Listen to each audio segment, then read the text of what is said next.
அதிகாலையில் அன்பருடன் கர்த்தருடைய பரிசுத்த நாமம் மகிமைப்படுவதாக. கர்த்தர் தாமே உங்களை ஆசீர்வதிப்பாராக. பிரியமானவர்களே, அதிகாலையில் அன்பருடன் இந்த நாள் உங்களுக்கு ஆசீர்வாதமாகவும் சந்தோஷமாகவும் கிருபை நிறைந்ததாகவும் கர்த்தருடைய பரிபூர்ணத்தை பெற்றுக்கொள்ளுகிற, அதை பெற்றுக்கொண்டு அதை அனுபவிக்கிற நாளாக இருக்கும். கர்த்தர் தாமே உங்களை ஆசீர்வதிப்பாராக.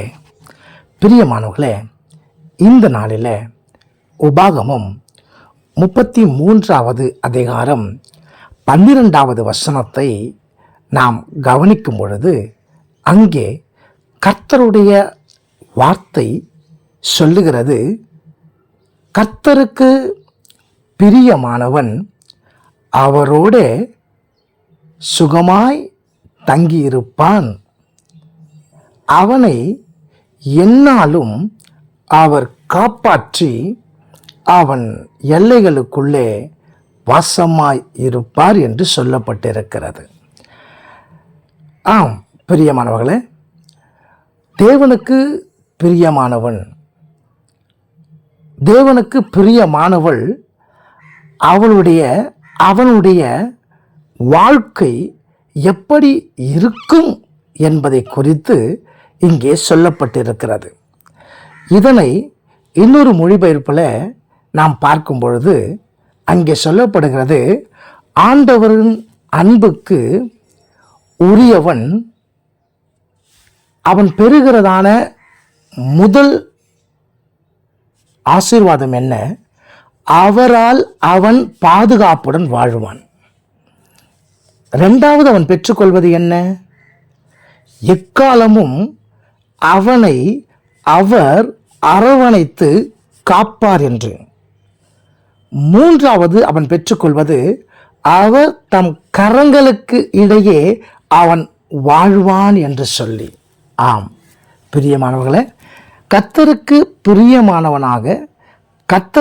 பிரியமானவனாக அவருடைய இருதயத்துக்கு ஏற்றவளாக நாம் வாழும்போது அவருடைய கரம் நம்மை வாழ வைக்கிறது, அவருடைய கரம் நம்மை அணைத்து கொள்ளுகிறது, அவருடைய கரம் நம்மை பாதுகாப்போடு கூட வாழ வைக்கிறது. அவர் கரம் எப்படிப்பட்டது? அந்த கரம் வல்லமை உள்ளது. அந்த கரம் உன் வாழ்க்கையிலே அற்புதம் செய்யும்.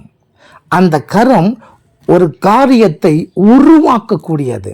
அந்த கரம் சிருஷ்டிக்கக்கூடியது.